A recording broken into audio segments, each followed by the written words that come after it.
Annunciato all'inizio dell'anno scorso, Leggende Pokémon Arceus si è dimostrato un titolo ambizioso e particolare per la serie dei mostriciattoli tascabili.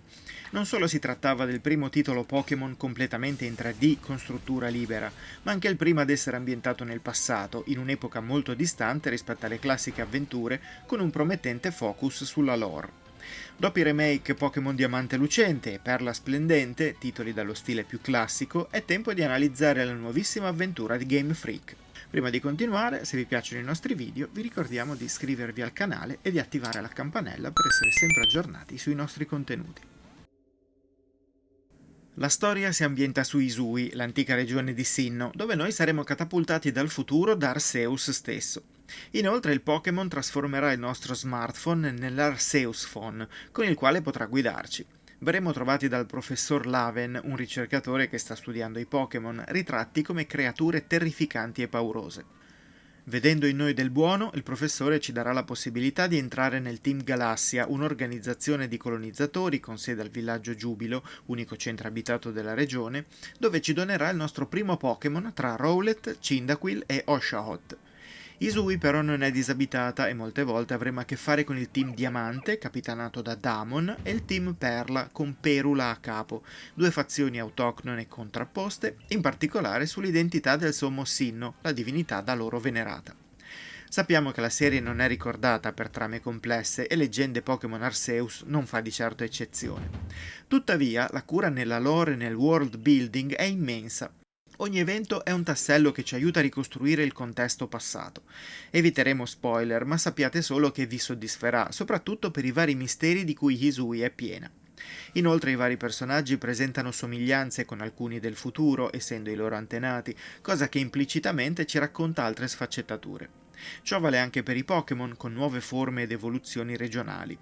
Il contesto è rispettato egregiamente, con ad esempio i membri dei team autoctoni che non usano le Pokéball, vedendole anzi di malocchio, e le descrizioni del Pokédex scritte in prima persona e con ipotesi e credenze popolari, proprio come i rudimentali studi. I testi sono tutti tradotti in un ottimo italiano che molte volte usa coerentemente termini arcaici, ma niente di troppo complesso. Passando al gameplay, preparatevi perché ci vorrà un po'. Similmente a Monster Hunter e a Pokémon Mystery Dungeon, si parte da un hub centrale, il villaggio Giubilo, per poi esplorare varie zone. In esse l'obiettivo principale è lo studio della fauna. Catturare Pokémon, da sempre il cuore pulsante della serie, ora assume un significato scientifico. Avventurarsi in un'area di Isui necessita di una giusta preparazione, soprattutto in termini di strumenti, per via dell'inventario limitato.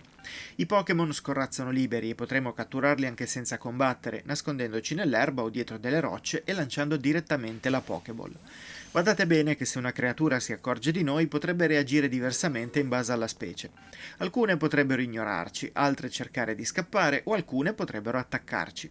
In questo caso bisognerà stare attenti perché il protagonista subisce danni, anche da caduta, indicati da un contorno di pennellate nere che diventano gradualmente rosse e in caso di disfatta perderemo degli strumenti e verremo teletrasportati al campo base. La cattura tramite battaglia è ancora possibile lanciando una sfera contenente un nostro Pokémon e diventerà fondamentale con le creature aggressive, poiché le Pokéball risulteranno inutili verso chi ci attacca. Inoltre sappiate che in entrambi i casi colpire la creatura alle spalle garantirà un vantaggio. Catturare Pokémon non basta per ottenerne la descrizione nel Pokédex come avveniva in passato, ma bisognerà anche completare degli incarichi per raggiungere 10 punti di livello d'analisi. Questi prevedono catturare e sconfiggere un determinato numero di esemplari, vedergli usare un tot di volte una specifica mossa e altri sono peculiari e variano da specie a specie. Inoltre, e a ciò torneranno utili gli incarichi non completati dei Pokémon di cui abbiamo già ottenuto la descrizione, portarli a termine ci fa guadagnare dei punti per salire di rango, sbloccando sia nuove aree per progredire nella storia che l'obbedienza delle creature con alti livelli. A tal proposito, la progressione legata al rango è un malus? Relativamente, perché se questo genere di sfide vi affascina non sarà un problema. Inoltre il sistema di incarichi è piuttosto coinvolgente ed è possibile che non ne sentiate il peso, visto che molti li completerete semplicemente giocando anche senza accorgervene. Il Combat System ha subito peraltro una rivoluzione. Si tratta sempre di un JRPG con una fondamentale compatibilità elementare, ma adesso l'ordine delle azioni è scandito da una barra, similmente a Final Fantasy X, e determinato dalla statistica di velocità. Tale ordine si può influenzare applicando ad una mossa la tecnica potente, che la rende più forte e precisa ma rallenta l'azione successiva, o la tecnica rapida, che aumenta la rapidità del prossimo turno a discapito della potenza, il tutto a costo di 2 punti anziché 1. Per sbloccare questa caratteristica bisognerà padroneggiare la mossa, cosa che può avvenire dopo un level up o con l'aiuto di un personaggio al villaggio. Un sistema interessante, divertente e funzionante, ma che risulta più difficile da gestire in alcune battaglie contro allenatori, che anche loro ne faranno uso. Anche la fase d'azione prima di uno scontro risulta un po' debole, con i Pokémon che non sempre riescono ad essere una vera minaccia, specialmente nella fase iniziale e quando sono da soli. Parlando ora di altre battaglie più importanti, c'è da dire che Leggende Pokémon Arceus si risolleva molto.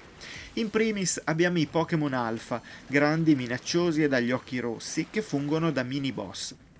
Non solo i loro attacchi sono più complessi da schivare, ma spesso sono accerchiati da altre creature, che potrebbero anche venire coinvolte nello scontro con il giocatore che ne potrà usare solo e soltanto una.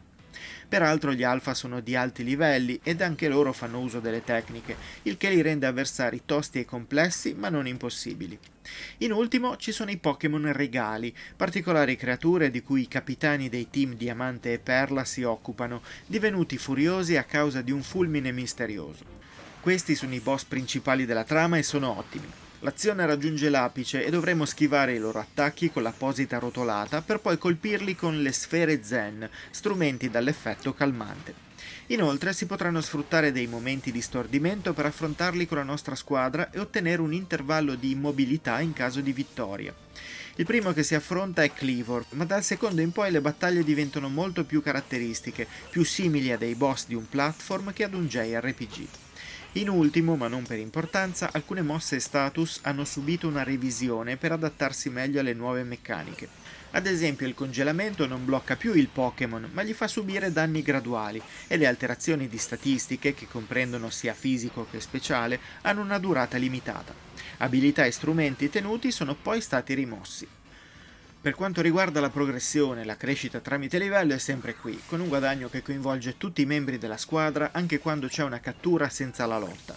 Non pensate che questo semplifichi il gioco, perché Leggende Pokémon Arceus, non ci credo che lo stiamo dicendo, è un gioco da non sottovalutare e che sa essere punitivo. A ciò si aggiungono molte importanti introduzioni di quality of life. Non solo il level up ci avvisa quando uno dei nostri Pokémon apprende una nuova mossa, ne padroneggia una che conosce o sblocca l'evoluzione, ma queste azioni non ci interromperanno come in passato. Infatti l'evoluzione, una volta sbloccata, è attivabile dal giocatore in qualsiasi momento, mentre le nuove mosse vengono aggiunte ad una lista, consultabile in ogni momento per modificare le 4 a disposizione in battaglia. Speriamo che questi cambiamenti vengano ereditati dai titoli successivi.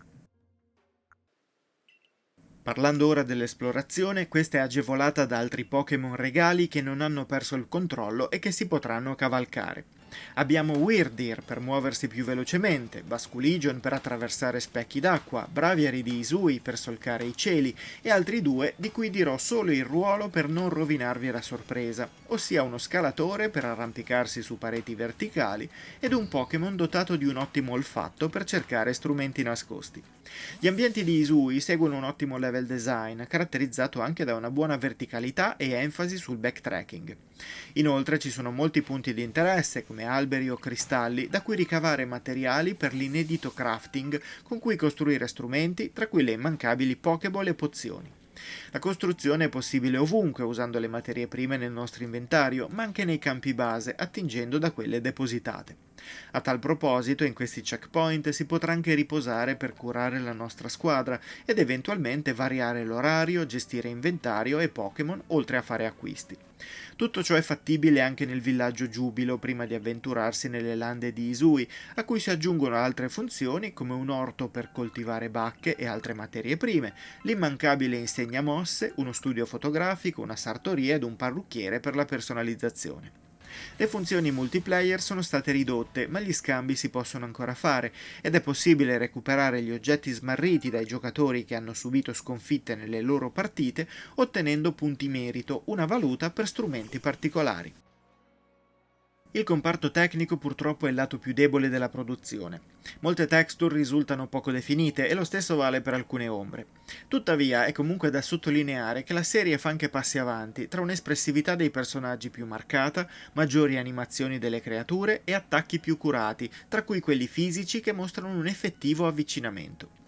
La fluidità si mantiene sempre stabile, con solidi 30 frame per secondo. Il comparto sonoro è eccellente, una garanzia per la serie, non solo per gli effetti sonori, ma anche per le ottime tracce musicali sempre coerenti con l'atmosfera. E se ascoltate bene, riconoscerete delle variazioni anticate delle musiche di Pokémon Diamante e Perla. Infine, per quanto concerne la longevità, sebbene sia difficile calcolarla complessivamente, vi assicuro che Leggende Pokémon Arceus è un titolo che resterà per molto tempo nella vostra Nintendo Switch, sia per storia principale e post-game che per varie attività secondarie. Siamo davanti al titolo più innovativo della serie Pokémon, sia dal punto di vista della storia che del gameplay. Leggende Pokémon Arceus riesce a realizzare molti desideri dei fan e fare luce sul passato del mondo che è stato teatro di tante avventure. Di certo non si tratta di un titolo perfetto, però è solido, godibile, longevo e sorprendentemente difficile. Non è bello da vedere e l'impegno che ci si aspettava da Game Freak doveva essere maggiore, ma il gioco funziona e riesce a coinvolgere anche nuovi giocatori che fino ad oggi si sono tenuti alla larga dalla serie. Preparatevi bene, perché sopravvivere a Disui non sarà una passeggiata.